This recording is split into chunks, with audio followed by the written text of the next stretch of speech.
کے شہر بوسٹن میں بھی بڑا مظاہرہ کیا گیا. ہزاروں افراد نے شرکت کی. شرکا نے پلے کارڈز اٹھا رکھے تھے جن پر لکھا تھا امریکی امداد فلسطینی بچوں کو قتل کر رہی ہے. مظاہرین نے اسرائیلی مظالم کے خلاف نعرے لگائے.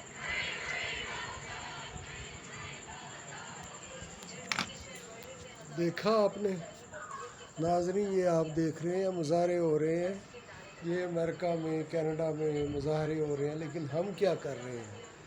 ہم مسلمان ملک کیا کر رہے ہیں؟ پہلے تو یہ آپ کو بتا دوں میں تھوڑی سی فلسطین کی ہسٹری، کہ یہ کام کہاں سے خراب ہوا.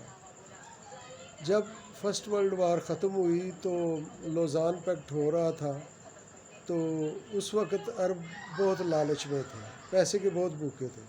تو اس وقت کے جو فلسطینی ہیں انہوں نے بھی اپنی زمین انگلینڈ کو بیچنی شروع کر دی تھی. جو وہ 100 پاؤنڈ کی زمین تھی تو اس کا 1000 پاؤنڈ دیتے تھے. تو جس کی وجہ سے یہ سارا مسئلہ ہوا. ٹھیک ہے، ان کو منع بھی کیا گیا کہ یہ زمینیں نہ بیچیں، یہ کل کو یہودیوں کی بات کری کے لیے کام آئے گی، لیکن وہ نہیں باز آئے. اس کا نتیجہ یہ ہوا، یہ وہی حال ہوا جو کشمیر میں انہوں نے 75 لاکھ کے عوض راجا کو بیچ دیا اور 2.5 روپے فی کشمیری کی قیمت پڑی. تو بکے ہوئے لوگوں کو آزادی نہیں ملتی. پہلی تو یہ بات ہے. اب ان کی غلطیوں کی وجہ سے جنہوں نے اسرائیل زمینیں بیچی انگلینڈ کو، یہ اس کا مثال یہی ہے کہ جب ایک واقعہ سناتا ہوں. جب اسٹینلے جنرل تھا، lieutenant general sir Robert Stanley Maude, اس کو میسوپوٹیمیا کا مشن دیا انگلینڈ نے کہ آپ نے اس کو کنٹرول کرنا ہے. تو وہ پہلے پہاڑی علاقے میں آیا. اس نے وہاں ایک چرواہے کو دیکھا، اس کو بلایا اور اس کو کہا میں تمہیں 1 پاؤنڈ دوں گا، اپنا کتا ذبح کر دو. تو اس نے فوراً کتا ذبح کر دیا. یہ اس وقت اتنے لالچی ہوئے تھے، کیونکہ تیل تو آیا 1938 کے بعد. ٹھیک ہے، پھر اس نے کہا میں 1 پاؤنڈ اور دیتا ہوں، تو اس کتے کو نا کھال اتار دو. اس نے اپنے کتے کی اسی وقت کھال اتار دی. پھر اس نے کہا میں 1 اور پاؤنڈ دیتا ہوں، آپ اس کتے کے ٹکڑے ٹکڑے کر دو. اس نے بھی ٹکڑے ٹکڑے کر دیے. تو اس کو کہا 3 پاؤنڈ دیے، تو وہ پیچھے آ گیا، کہتا ہے یہ 1 اور پاؤنڈ دے دے، میں اس کو کھا بھی لوں گا. تو اس کے جو انہوں نے کہا نہیں ٹھیک ہے، آپ کی ڈیل ختم، آپ جاؤ.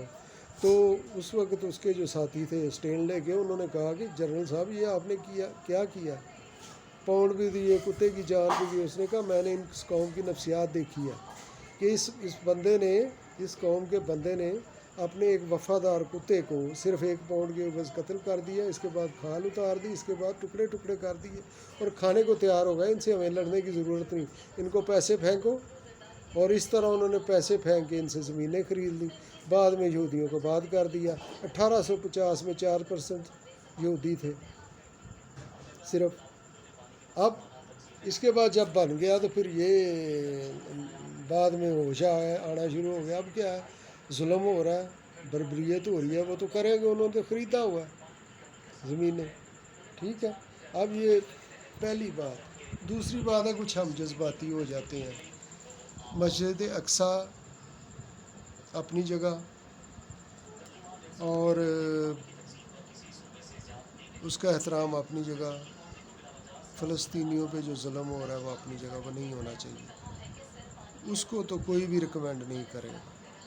لیکن تھوڑا سا ہم جذباتی ہو جاتے ہیں کہ بھائی بات یہ ہے کہ سورہ بقرہ کی 144 143 44 45 یہ آیت مفہوم ہے کہ خدا کہہ رہا ہے اپنے نبی سے، حضور صلی اللہ علیہ وسلم سے، محبوب سے، کہ ہم تیرا بار بار آسمان کی طرف منہ آنا دیکھ رہے ہیں. کہ ان کی یہ خواہش تھی حضور صلی اللہ علیہ وسلم کی کہ وہ خانہ کعبہ کی طرف منہ کر کے نماز پڑھنا چاہتے تھے. ان کو پسند ہی نہیں تھا. اور یہ خدا نے بیان کیا کہ ہم تجھے راضی کر دیں گے. اسی آیت میں ہے کہ تو ہم سے راضی ہو جائے گا، تجھے خوش کر دیں گے کہ تیرا منہ ہم پھرنا دیکھ رہے ہیں بار بار کہ تو خانہ کعبہ کی طرف منہ کر کے نماز پڑھنا چاہتا ہے. یہ اس کا مفہوم ہے. تو جب حضور ہمارے نبی صلی اللہ علیہ وسلم، حضور صلی اللہ علیہ وسلم ادھر منہ کر کے نماز پڑھنا پسند ہی نہیں کرتے تھے، وہ صرف خدا کے آرڈر کا انتظار کر رہے تھے. جس گھڑی انتظار ہوا تو میں منہ پھیر لوں، انہوں نے اس وقت پھیر لیا، اللہ نے آرڈر کیا تھا. تو یہ ایسی جذباتی ہو، ہمارا قبلہ اول، ہمارا قبلہ اول. تم جہیز میں لے کے آئے تھے قبلہ اول. ظاہر اس سے پہلے رومیوں کے پاس تھا جب وہ طاقتور تھے، پھر یہودیوں کے پاس آیا. نہیں اس سے پہلے کسی اور کے پاس تھا، پھر جب حضرت داؤد اور حضرت سلیمان علیہ السلام کی حکومت آئی انہوں نے ادھر کے بلاول بنا لیا اپنا، اس کے بعد ان کے پاس رہا، پھر رومیوں کی عیسائیوں کی سلطنت آئی انہوں نے کر لیا، پھر ہماری خلفائے راشدین کے دور میں حضرت عمر کا دور آیا، ہم نے لے لیا، اب پھر انہوں نے واپس لے لیا۔ ٹھیک ہے، ہمیں احترام ہے ایک خاص حد تک، اور مسجد اقصیٰ وہاں ہے ہماری، لیکن یہ بھی نہیں کہ ہم یعنی کہ اس کی خاطر جان دے دیں کہ بلاول کی خاطر، ٹھیک ہے، کیونکہ وہ انہیں کا ہے، پہلی بات۔ دوسری بات، ظلم نہیں ہونا چاہیے فلسطینیوں کے ساتھ، وہ جو بچے مار رہے ہیں وہ بیوی ان کا کوئی قصور نہیں، ہمیں سفارتی ہاتھوں کو ان پر دباؤ ڈالنا چاہیے۔ اور پھر ہم اس وقت کہا بھی گیا کچھ لوگوں کی طرف سے کہ یار ان میں ضم ہو جائے، لیکن وہ بڑے چلاک تھے۔ ایک کتاب ہے کنفلکٹس ان اینڈنگ، ایک انگریز نے لکھی ہے، تھیسس ہے بہت بڑا، اس میں جتنے بھی دنیا میں اس وقت جھگڑے 90s میں لکھی گئی، جتنے بھی جھگڑے چل رہے تھے اس میں اس نے اس کا ذکر کیا، تو اس نے کہا کہ ہم اس کے 3 حل سامنے ہیں، لیکن قابل قبول وہ حل ہونا چاہیے جو کسی حد تک کچھ حد تک فلسطینیوں کو، زیادہ تر اسرائیلیوں کو قبول ہو، امریکہ کو یہ کرنا چاہیے۔ تو اس نے حل یہ بتائے کہ پہلا حل تو یہ ہے کہ ہم اسی طرح معاملہ چلنے دیں، یہ لڑتے بھی رہیں یہ، لیکن ایک وقت آئے گا یہ اکٹھے رہیں گے تو آبادی مسلمانوں کی زیادہ ہو جائے گی، اور وزیر اعظم جو وہ مسلمان ہوگا اسرائیل کا، تو یہ بھی اسرائیل نہیں چاہے گا، اس لیے وہ کوشش کرتا رہے گا کہ ان کو ظلم کرے، ان کو مارتا رہے، ان کی آبادی نہ بڑھنے دے، تو یہ بھی دنیا کے لیے قابل برداشت نہیں ہے، اور امریکہ کے جتنے بھی سلجھے لوگ ہیں زیادہ تر عوام ان کے لیے بھی قابل برداشت نہیں ہوگا۔